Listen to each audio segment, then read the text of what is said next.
J.K. Yadav Films present.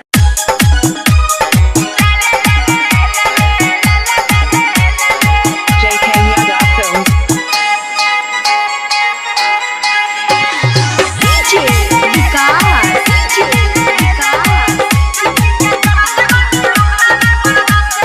मटियाला सीतामढ़ी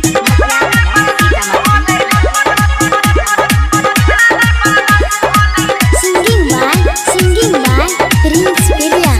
जब भी हम माल से मिलिए हमारा मन भीतर से बोले ले ले ले ले ले ले ले ले ले ले ले ले देख के चढ़ल जवानी हमरा में बर्दाश्त हो ले ले ले ले ले ले ले ले ले ले ले ले मांगे कहई छई की सारे कहरे नहीं मोह कहामी सारे भीतर से मन हमर बोले होले होले जब भी हम माल से मिलियो हमर मन भीतर से बोले ले ले ले ले ले ले ले ले ले ले ले जब भी हम माल से मिलिए हमर मन भीतर से बोले ले ले ले ले ले ले ले ले ले ले J.K. Yadav Films.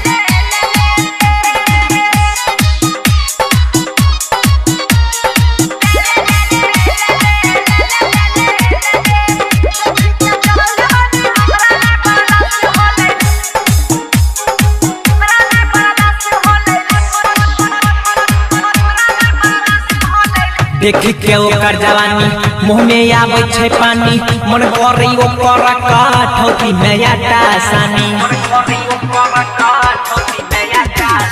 देख के ओकर जवानी मुँह में आवे छै पानी मन करे ओकर काठौती में आटा सानी माल छली लाला बहमादे कहना के धरी आई दमादे मिल छोड़ो का तू खेले खेले खेले जब भी हम माल से मिलियो हमार मन भीतर से बोले ले ले ले ले ले ले ले ले ले ले ले जब भी हम माल से मिलिए हमार मन भीतर से बोले ले ले ले ले ले ले ले ले ले ले J.K.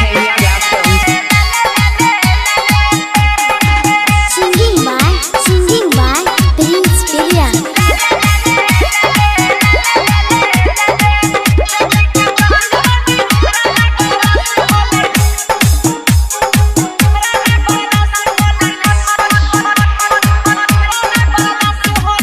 भरल छै रसा पूरा छोड़बै नहीं कमी अधूरा कुटबै रे ओ करबिल में नहीं का हमदार के चूरा भरल छै रसा पूरा छोड़बै नहीं कमी अधूरा कुटबै रे ओ करबिल में नहीं का हमदार के चूरा चले चले हे रे पीरिन सबा सच कहई छौ धीरा जाबा राइटर अंकित बाबू बोले बोले जब भी हम माल से मिलियो हमार मन भीतर से बोले ले ले ले ले ले ले ले ले ले ले ले जब भी हम माल से मिलिए हमार मन भीतर से बोले ले ले ले ले ले ले ले ले ले ले J.K. Yadav Films.